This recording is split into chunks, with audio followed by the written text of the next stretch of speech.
Magandang araw sa inyong lahat. I am Dr. Jeffrey Reboron and today we will be continuing our last lecture on the subject Primary Healthcare 2 via video. I know for a fact na marami kayong mga tinatapos ngayon ng mga cases, and because of the heat index that is continuously increasing, we will be moving to the online lecture para po maging komportable tayong lahat sa ating mga klase. So we will be finishing our last topic for our finals before your exam. So please bring out your handouts and your ball pens and you can follow along our discussion. Ang next key concept ng community organizing natin is never do for others what they can do for themselves. Now, it alludes or it agrees to the concept of working with the community and not working for the community. Ibig sabihin, hindi natin dapat ginagawa yung mga bagay-bagay na kaya naman nilang gawin. We do not serve the people in the community, but we work with the people in the community. So, lagi niyong tatandaan po that in community organizing, we never do for others what they can do for themselves. Hindi natin ginagawa yung mga bagay na kaya namang gawin nila sa kanilang mga sarili. Always remember that empowering communities to solve their own problems and take control of their destinies is part of our responsibilities in community organizing. Lagi niyong tatandaan po that our community organizing should emphasize in building capacity, fostering self-reliance, and facilitating community-led solutions rather than imposing external interventions. Anong ibig sabihin nito? Kung meron silang mga problema, kung meron silang mga kailangang solusyonan, dapat sila mismo ang gumagawa nito para sa kanila. We do not serve them, we do not solve their problems for them, but they should be assisted in solving their own problems. Yan po ang ibig sabihin natin sa never do for others what they can do for themselves. Ang next key concept ng community organizing na kailangan nating alalahanin dapat when we are doing our community projects is the concept of inclusiveness or inclusivity. Ibig sabihin nito, wala tayong pinipili na mga community people to help us or to work with kung tayo ay naging community organizers. Always remember that inclusiveness or inclusivity is the practice of actively engaging and integrating people from diverse backgrounds, perspective, and experiences into community organizing processes. Mas maganda po kung maraming klase ng tao ang ating inorganize or maraming klase ng tao ang ating nakakatrabaho in our community. We do not really care of their political backgrounds, their ethnicity, their religion, their perspectives.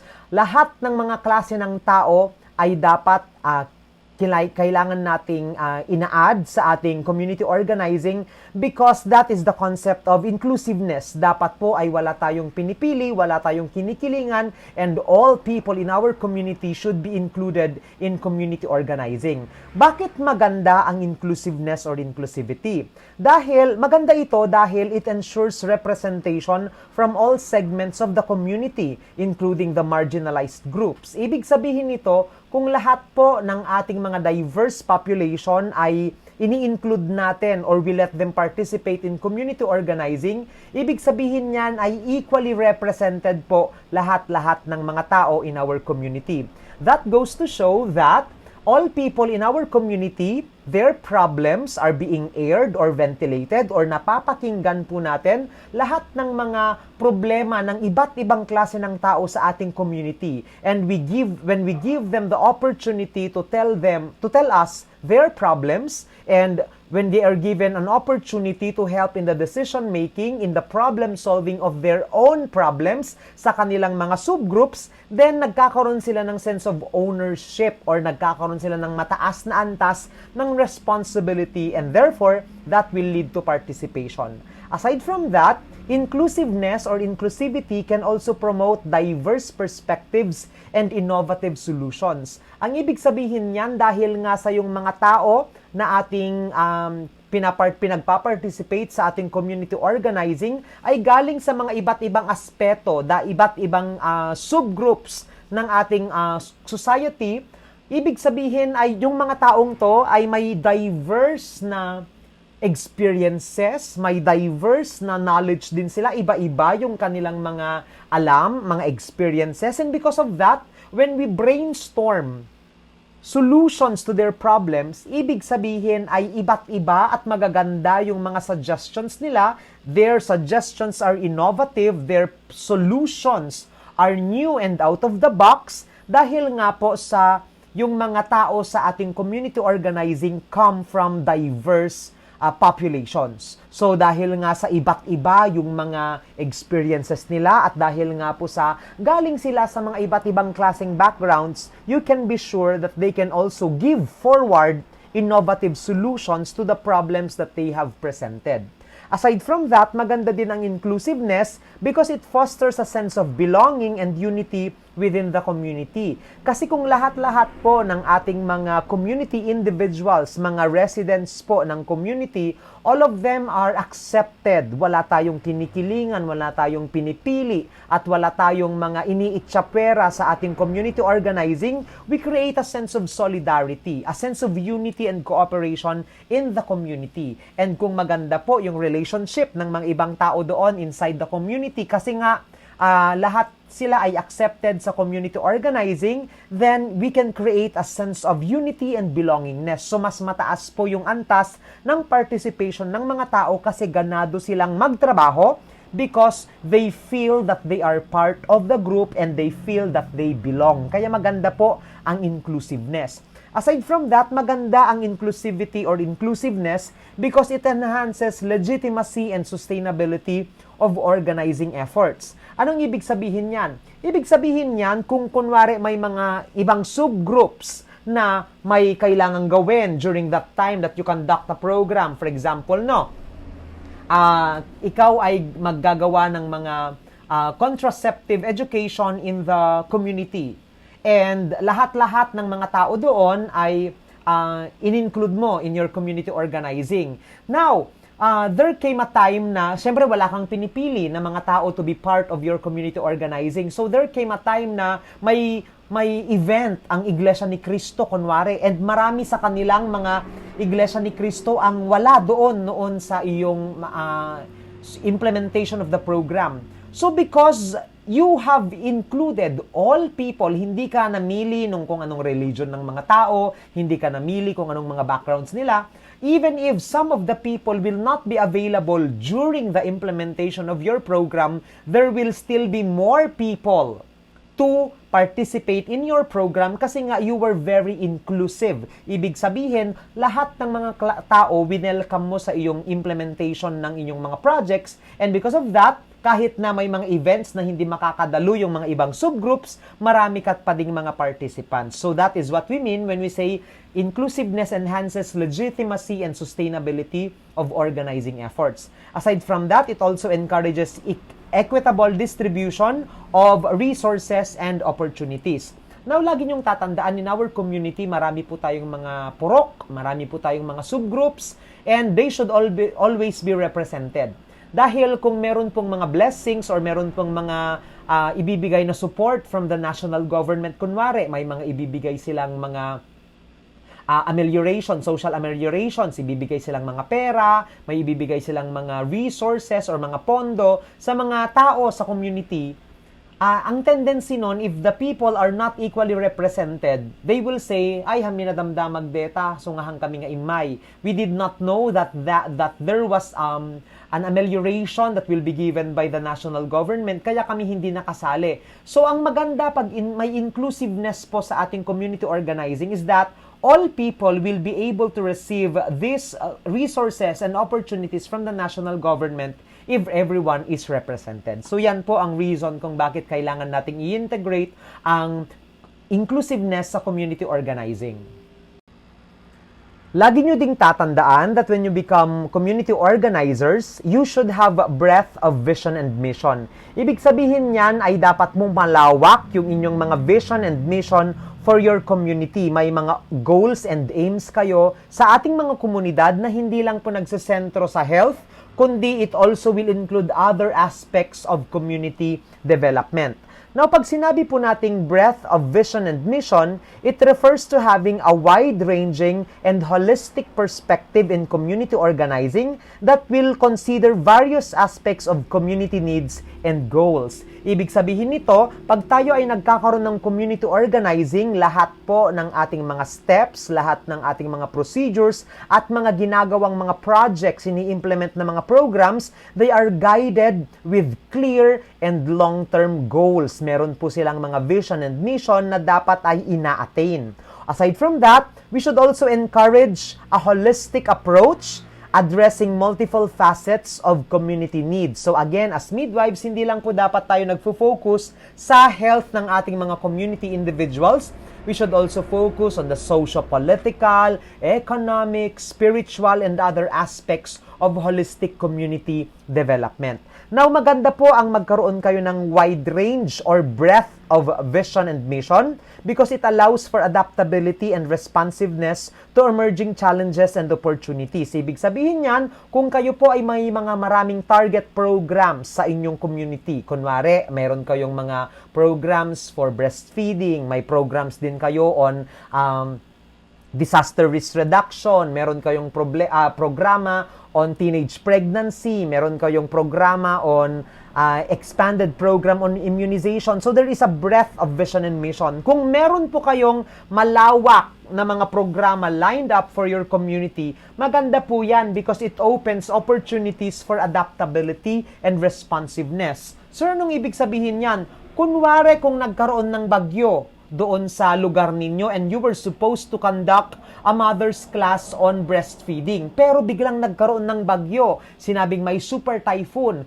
Because you have a number of programs lined up for the community, pwede mo lang na i-substitute yung instead na program mo on breastfeeding or in program mo in HIV awareness, pwede mong sabihin na, okay, since merong paparating na bagyo, pwede ko muna siyang ilagay sa back burner itong program na to and isingit ko muna yung disaster risk reduction. So yun ang ibig sabihin pag marami kang breadth of vision and mission, malawak yung mga lined up na program mo para sa community, pwede mong i-change or gawing flexible yung schedule just in case kailangan siya in the time being. Okay? So always remember that the breadth of vision and mission also helps in aligning diverse interests and motivating collective actions in the community. So kung marami ka pong mga sakop na mga i-implement na program, marami kang mga programa na iba't iba yung mga target na clients, iba't iba yung mga target na audience, mas marami kang mga taong ma-encourage to participate because some of the programs will align to the personal interests of these people. Okay? So, yung mga tao na, hindi ako a-attend sa programa kasi pang breastfeeding naman yon. Yung mga ibang tao na hindi naka-attend sa breastfeeding program mo, maybe they can attend in your other programs that are apart from breastfeeding. Okay? So, kung marami ka kasing mga klase ng mga proyekto lined up for the community, you can expect na lahat ng mga tao doon almost magiging audience mo because your programs are catering to all interests of the people in the community. Now, your breadth of vision and mission also facilitates sustained impact and progress towards broader community development goals. Dahil po sa marami kang mga i-implement na programa at iba-iba po yung focus ng mga programa na gagawin mo, ibig sabihin ay mas madali natin na maa-attain yung mga community development goals natin because you have a broad offerings of programs that will help the community for its development. So yan po yung importansya ng breadth of vision and mission, having a wide range of vision and mission for the community. In community organizing, you should also try to create critical perspectives and issue selection among the community people. Anong ibig sabihin nito? Lagi niyong tatandaan na community organizing seeks to change policies and institutions that are already not working. So isa din sa mga magiging work natin or role natin as midwives is to help the community look at their policies and guidelines or mga ordinances in their community na hindi na po gumagana or wala na pong mga kwenta or they are already outdated. At kung outdated na po ang mga ito, then maybe it's time to change them already or challenge this existing na mga policies natin sa ating mga community. Now, bakit po natin, sir, kailangang i-encourage yung mga community people, yung mga leaders natin, to look at their existing policies and institutions that are not already working?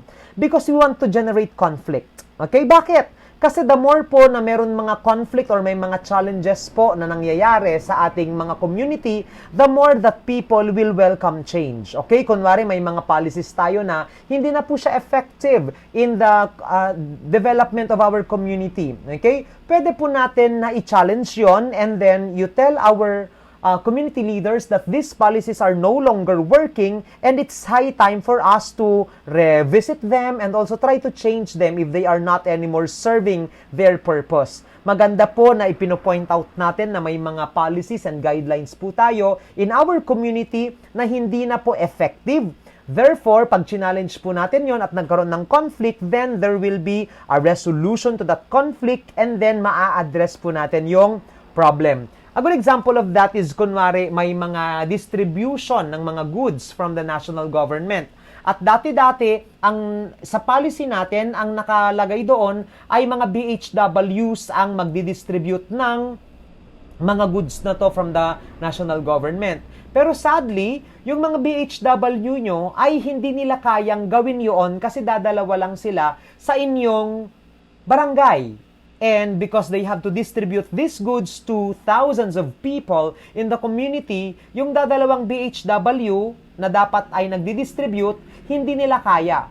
So, ang mangyayari is that if there is a delay in the distribution of goods because sa policy ay mga BHW dapat ang magdi-distribute ng mga goods na to, then maybe as a community, it is time to challenge that norm or that policy. Sabihin natin sa barangay captain, sir, parang hindi po effective na yung mga BHW ang nagdi-distribute ng mga goods na ito from the national government kasi dadalawa lang sila. Maybe we can change the policy and also include yung mga tanod, mga BNS or Barangay Nutrition Scholars, apart from the BHW na tumulong na din na mag-distribute ng goods. So that is what we mean when we say we challenge these existing policies and institutions that are not anymore working. Kung may mga polisiya tayo, mga ordinances sa ating mga barangay na hindi na po effective in the attainment of our goals as a community, then we have to challenge that. And we can only do that by having a critical perspective and issue selection. Now, bakit po kailangan natin gawin ito or kailangan natin na i-encourage yung mga community people to become critical, have a critical perspective when it comes to issue selection? Because it sharpens participation and political discourse leading to social collaboration. Kung yung mga tao po sa ating mga komunidad ay nasasanay natin that they speak up if there are things that they think are problematic. Pag nasasanay po yung mga tao sa ating komunidad na nagsasabi kung ano yung mga nakikita nilang problema sa ating mga policies and mga institutions, kung sanay po yung mga tao natin in the community na nagsispeak up against mga nakikita nilang mga injustices, ang mangyayari po ay magiging aware yung mga people in power, people in authority na hindi maganda yung iba sa kanilang mga ginagawa. And because of that, iibahin nila yon or they will make it better. So it sharpens participation of the community people and it creates political discourse leading to social collaboration. Aside from that, maganda din po ang critical perspective and issue selection because it helps in identifying and differentiating problems that trouble the community. Again, pagsanay po at comfortable po yung mga community individuals natin, yung mga people in our community, they are comfortable when it comes to saying what they think, yung mga opinion nila na dapat ay binabago sa mga komunidad natin. If they are welcomed when they are giving feedback to the policies and programs and procedures in our community, ang maganda doon ay na-identify natin yung mga problems that trouble the community. And aside from that, if they perceive strong issues and concerns it stimulates concerted and collective and meaningful resolution. Kung mga community people ay nakakapansin po na may mga problema sa ating mga komunidad, nakakapansin sila na may mga kailangang ayusin sa ating mga ordinansa, mga polisiya, mga procedures sa ating mga barangay, then they can also have a concerted effort. Pwede silang makipagtulungan to create solutions to these problems na nakita nila. Now, what should we do if we want to create critical perspectives and issue selection in our community organizing? We should become problem-posing individuals. Ibig sabihin, kailangan po natin nagtatanong ng mga correct questions that will titillate or that will stimulate the thoughts of the people in power. Example, sa barangay nyo ay maraming mga bubog na nandun sa kalsada na hindi pinapansin ng mga barangay officials na hindi man lang nila tinatanggal.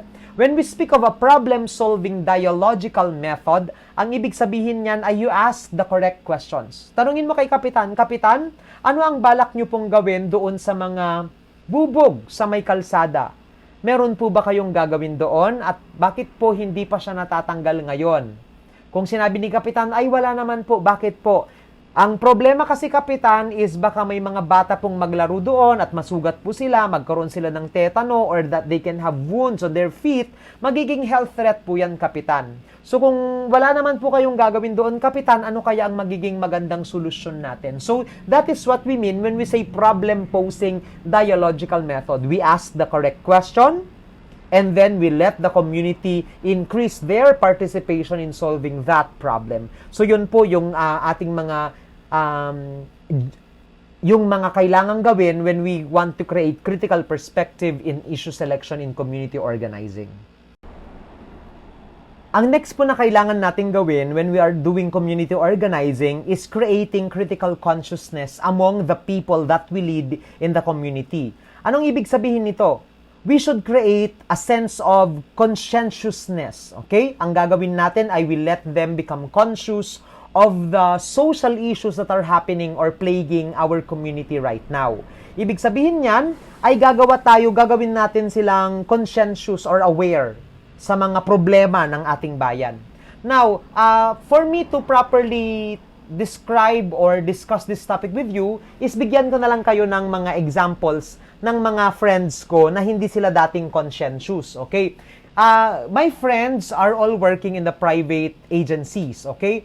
Sila ay mga nagtatrabaho sa bangko, sila ay merong sariling ospital, sila ay may mga sariling negosyo. And these people, since they are not really affected by the decisions of the national government, ang sabi nila lagi ay, hindi na lang kami boboto, hindi na lang kami makikialam sa mga problema ng gobyerno because makakakain naman kami 3 times a day kahit na hindi naman kami bumuboto or hindi naman kami nakikialam sa mga problema ng gobyerno. So that is what they think, okay? Yun yung lagi nilang nasa isip nila that they do not have to care about what the government is doing kasi hindi naman sila affected.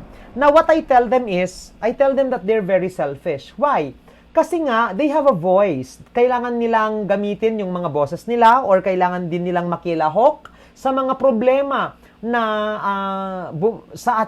bumabalot sa ating bayan because even though they are not really affected by the problems of poverty, pero may mga ibang tao po na nahihirapan sa ating komunidad that they will also need our voices, okay? Na kailangan tayo ang maging voice of reason ng mga taong ito, okay? So what I tell them is, dapat bumoto kayo, dapat makialam kayo sa mga proyekto ng government because kahit na hindi nyo yun ginagawa para sa mga sarili nyo, you are doing that for other people. So what they did was, they become more conscious of the problems that are plaguing our society right now. So yun yung kailangan nating gawin po. We make people aware of the present problems that are plaguing our society or our country. So ang gagawin natin is gagawa tayo ng conscientization. Okay? Ibig sabihin nito, we will try to make them more conscious of the problems in our country.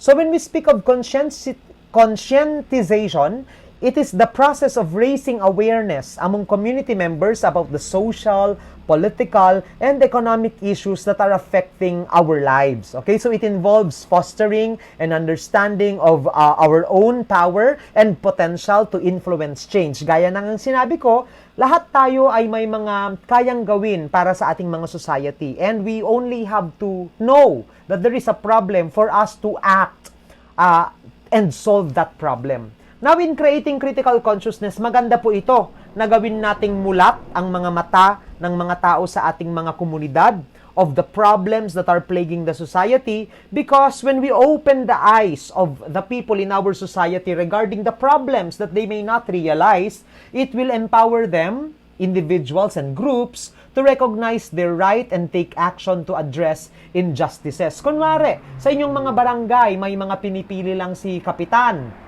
na members ng 4Ps, or yung mga tupad ay mga amigo lang niya ang nilalagay nila sa listahan, then you have to create critical consciousness, make people aware that the problem is happening, na may ganung problema.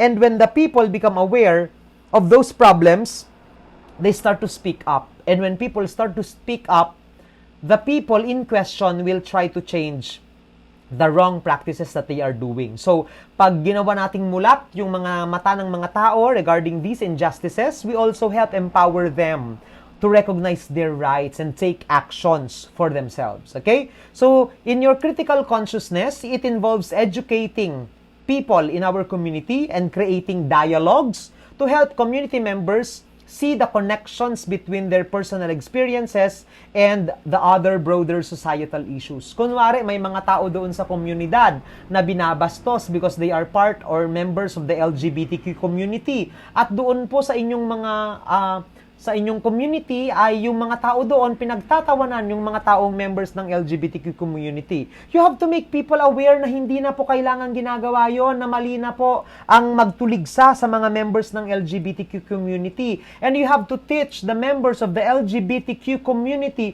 to speak up against these injustices. Turuan nyo sila na lumaban against these injustices. Yun yung sinasabi nating creating critical consciousness. Bakit? Gawin nating matatapang yung mga tao doon sa ating community to speak up against problems that they see, okay? Or mga injustices that they experience. Now, kung meron po tayong critical consciousness sa ating komunidad, sa ating mga ino-organize na mga people, we are able to support collective action by uniting all community members around a common goal and strategies for change. So that will also create a sense of unity kasi lahat tayo ay lumalaban para sa iisang layunin. Okay? Now, when we have critical consciousness, this also leads to sustainable transformation by fostering a sense of agency and ownership among community members. Kung lahat po sila ay involved sa mga programa natin, lahat po sila ay nakikipagtulungan na baguhin yung mga maling sistema ng ating bansa or ating mga barangay, ay nag-i-improve po yung ating komunidad, it develops, and that transformation also becomes sustainable. Now, ang dami nating na-discuss na gagawin natin when we become community organizers. Lagi niyong tatandaan din that when you become community organizers, dapat po ay dahan-dahan at unti-unti nating ini-increase yung sense of participation ng mga people in your community organizing. Ibig sabihin, okay lang na sa mga first na meeting nyo with your community people ay konti lang yung ambag nila sa mga projects and programs nyo. Maliit lang yung kanilang participation. Basta as time goes by, dapat po ay lumalaki din at nag-i-increase din yung kanilang level of participation para masabi na nakaka-create tayo ng sense of self-reliance and independence and empowerment among these community people. Now, these levels of participation, they represent a spectrum of community participation ranging from passive information sharing to active empowerment and leadership. So, ibig sabihin nito, okay lang na konti lang yung participation nila in the beginning. Basta towards the end of your community organizing, kapag ikaw ay malapit nang umalis sa community nyo, dapat ay meron na kayong self-mobilization at sila ay empowered people na in your community, because that is the end goal of community organizing. We want to empower the people to solve their own problems and become self-reliant. Okay? Now, always remember that effective community organizing involves moving towards higher levels of participation. Masasabi lang daw po natin na effective yung inyong mga community organizing kung nag-i-improve din yung participation ng ating mga community people. So what we want is that your communities have increasing control over decision-making and action, at hindi lang po sa number 1 na receiving information yung kanilang mga ginagawa as participation, kundi meron din silang number 5 na self-mobilization. So yan daw po dapat ang goal natin when we are doing community organizing. We should try to increase the participation of the community people. Ano-ano nga ba yung mga levels of participation of the community people towards community organizing? Number 1 po dyan na pinakamababa is yung manipulation po. When we speak of manipulation, when community members are influenced or persuaded to support initiatives without their full understanding or consent, often to serve the interest of external actors, I should say. So, ibig sabihin yan, yung kunwari, meron kayong mga community organizing na kinagawa sa inyong mga komunidad. Tapos, ay lahat kayo binibigyan ng quota na mga nai-invite na mga people to join in or participate in the program. At kunwari, pumunta ka sa community at sinabi mo, ma'am, please mag-join po kayo sa mga programa namin kasi meron po kaming quota na mga mai-invite, dapat minimum of 10 people daw po ang ma-invite namin. At yung taong yon ay pumunta, nag-attend sa inyong mga community programs or projects. Ang ibig sabihin, yung ginawa mong yon ay manipulation. Minanipulate mo yung taong yon na pumunta doon. Not because they are interested or they understand the project, but because naawa sila sa'yo and pupunta sila sa programa because they are serving your best interest. Okay? Ikaw yung dahilan kung bakit sila pumunta doon. That is what we call manipulation. We also have therapy. Ang therapy naman is that it provides providing support or intervention to address community issues or concerns, but without empowering them to actively participate in decision-making or problem-solving. Example, yung babae po ay sa community ay hindi siya nakakapagpasuso kasi walang lumalabas na gatas sa kanya pero meron siyang anak na sanggol. And then you said to the mother, Mrs., meron pong mother's class doon sa RHU ngayon. Baka pwede po kayong mag-join at pumunta po doon kasi meron pong programa ang RHU dito sa barangay at magtuturo po sila sa mga breastfeeding and they will also ask your concerns and problems. Ganun po, kaya mag-join po kayo. So si Mrs., dahil nga sa hindi siya marunong na mag-pump ng suso niya, walang lumalabas na gatas sa kanya, pumunta siya doon. And she just listened to the RHU people. And then natutunan niya kung ano yung gagawin niya para magpasuso. And then when the community people, the doctors and the midwives from the community started asking, ano po yung mga problema pa natin, ma'ams and sirs, sa ating community? Hindi nagsalita yung babae. Ang ibig sabihin niyan, yung level of participation niya is therapy. Bakit? Because she was just there for support and intervention, but she was not empowered to actively participate in the decision-making or problem-solving in the community organizing. Nandoon siya kasi meron siyang kailangan at yun lang yung rason kung bakit siya nag-participate. So mababa din po na level of participation ang therapy. Ang next level naman po of participation na tinatawag natin ay informing. This means sharing information with community members about projects, programs, or decisions, but without seeking input or involvement in shaping outcomes. Ang ibig sabihin po nito, yung mga tao in the community, they are already sharing that there are projects and programs sa mga kapwa nila community members. So sasabihin nila, uy te, meron daw mga ganitong programa ang RHU ngayon, meron daw programa sa ating mga sa ating health center ngayon, meron programa dito sa plaza natin ngayon regarding this program. So they are sharing information, okay? But they are not giving their help towards the attainment of the goals of the program. Ang ibig sabihin niyan, taga-siwalat lang sila na, uy, may ganito, punta tayo, uy, merong ganito. So they are just disseminating information, pero hanggang dun lang yung kanilang level of participation. They just inform other people, but they do not take active actions in shaping the outcomes of that project para waras dalaing the information among their community. So that level of participation is called informing. Next naman po yung tinatawag natin na consultation. Ang consultation po is that there is a seeking of feedback or input from community members on specific issues or decisions, but without necessarily empowering them to influence the outcome. Dito po ay tinatanong na po natin yung mga opinion ng mga community people, yung mga marginal groups, mga indigenous leaders natin, tinatanong natin sila kung ano yung mga alam nilang mga issues or mga concerns or mga decisions na kailangan gawin sa community, but they are not necessarily empowered to influence their outcome or hindi sila necessarily involved towards the solution to these problems. Kumbaga, tinatanong lang natin sila kung ano yung sa tingin nila ang magandang gawin, kung ano yung mga programa or problema na ipra-prioritize. But basically, hanggang dun lang po sila sa consultation. So that level of participation is just asking the opinion and feedback or input of these community people, but they are not yet empowered enough to make a significant outcome in the project or program. Ang next level of participation naman po ay tinatawag natin placation, okay? Yung placation po is making token efforts to involve community members in decision-making or implementation, which is often just to appease or pacify them without genuine empowerment.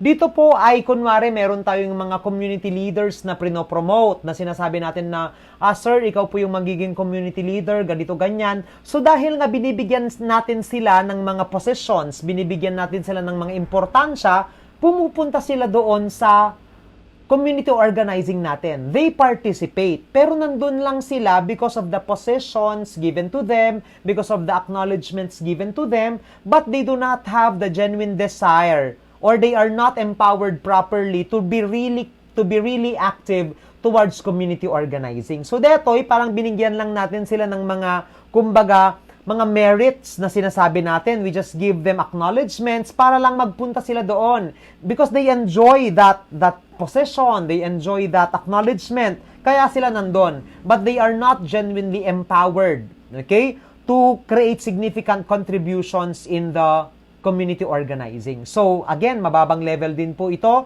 ng participation. Ang next po dapat is partnership. Okay? When we speak of partnership as a level of participation, it includes collaborating with community members as equal partners in the planning, decision-making, and implementation of the projects and programs, fostering shared ownership and responsibility. Dito po sa partnership, dapat ito yung tina-target natin in your community organizing.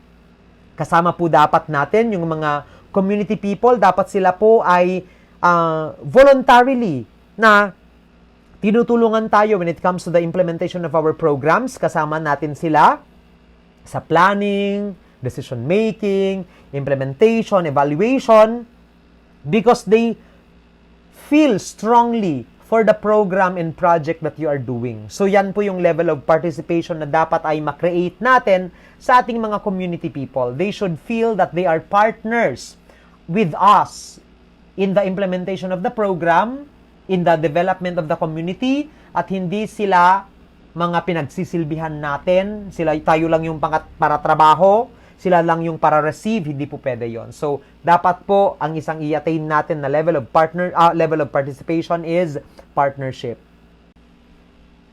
Pero mas maganda po sa partnership is the level of participation na delegated power. Dito po, we empower the community members to make decisions and to take actions in behalf of the broader community within the defined parameters or structures. Ibig sabihin nito, we give them responsibilities. The community members are given responsibilities and roles. Binibigyan natin sila ng mga kailangan nilang gawin, and they are participating in the community projects and programs. One of the practices that I do when I am doing community organizing in the community is that gumagawa ako ng mga committee. And yung mga committees ko, mayroong kasamang mga estudyante doon and meron din kasamang mga community people. Example, magpapa-feeding program kami. May committee kami on food preparation, may committee kami on venue, meron kaming committee on documentation, meron kaming committee on paperworks and communication, meron kaming committee on liaison, meron kaming committee on ganiton, maraming klase po na committees. And when you give these committees their own responsibilities, you are delegating them power. At pag pinasa mo sa kanila yung mga ibang responsibilidad, pinasa mo sa kanila yung mga ibang power to decide, those people will say, ay, na-enjoy ko because I have a power to decide for this community. Meron akong kwenta at responsibilidad, therefore gagawin ko ng husto ang aking trabaho. So that level of participation mataas na po when we have delegation of power. So ibig sabihin niyan, dapat po ay i-include natin yung mga community people in the decision making, lalo during the implementation of these programs para po ma-feel nila na parte din sila ng ating mga programa na ini-implement. Okay? Number 8 will be citizen control. Dito po ay konti na yung mga inputs natin as community organizers. Bakit? Kasi sila na po mismo ang in control sa mga programs, projects, and activities ng kanilang mga komunidad. So we enable community members to have full control and authority over the decision-making process, resource and initiative allocation, and ensuring genuine empowerment and self-determination. Ito po dapat yung pinnacle natin, yung pinaka-target natin when we are doing community organizing. Kailangan ibigay natin sa kanila yung citizen control, ma-attain nila yung sense of independence, empowerment, and self-reliance para kahit wala po tayo, they are there and they can serve the community because there are empowered individuals that will still do the job even if we are long gone. Deta, apo, tikayat tayo nga level of participation when we are doing community organizing, what we call citizen control.